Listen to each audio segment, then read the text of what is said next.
小狗被抢走了，狗妈妈半夜急忙跑上楼找主人帮忙。昨天半夜3点多钟，我突然梦到被小狗咬了一口，瞬间就吓醒了，然后听到有蹦蹦蹦的推门声，打开门一看，发现是小四眼。干嘛啊？大半夜的不睡觉啊？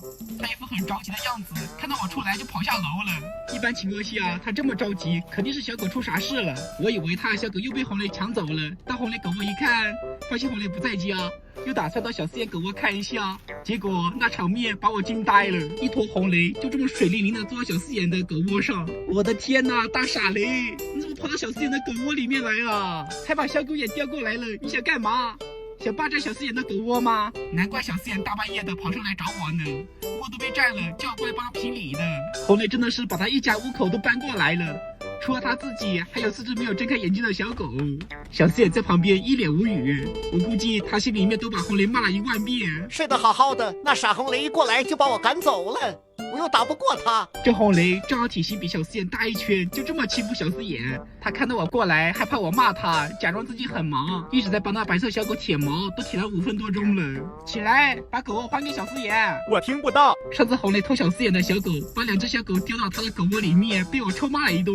骂一顿还是有效的，这次他没有偷，而是直接抢了，只把小四眼赶走，4只小狗还留在这里。你说我要夸你听话呢，还是骂你呢？又做这种大学生一样的表情，每次他犯错就是这种表情，好像很委屈了一样。明明是他抢小四眼的窝。后面我看他给小狗喂奶，小四眼的4只小狗都在喝奶呢，他自己的亲生小狗没有抢到位置，在外面睡觉。红雷居然都不管，你都不担心以后你小狗把你养气罐吗？红雷，红雷就是头脑简单四肢发达，他懂个屁。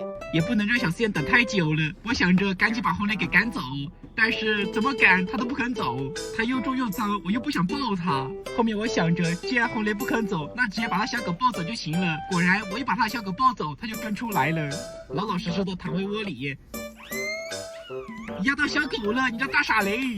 不过我发现只要我一走开，它就立马站起来了，在那里鬼鬼祟祟的，时不时的回头盯着我看。我先假装上楼睡觉，然后偷偷的到小四眼的房间里，看红雷要搞什么鬼。到小四眼房间里待了不到5分钟，尴尬的一幕发生了。红雷又想过来抢小四眼的狗窝，他看到我之后明显愣了一下，我就过来看看。我又把他赶了回去，他还是那副鬼鬼祟祟的样子。只要我一走，他肯定又行动了，把小四眼吓得都不敢睡觉了。抢狗贼就在隔壁，谁睡得着啊？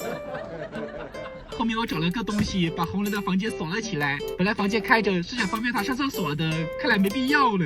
Later。第2天一大早，我就把红雷的狗窝搬了出来，搬到外面，跟小四眼隔开了。这样我看你怎么去偷小四眼的崽，他喜欢偷喽。我反对，这是偏见。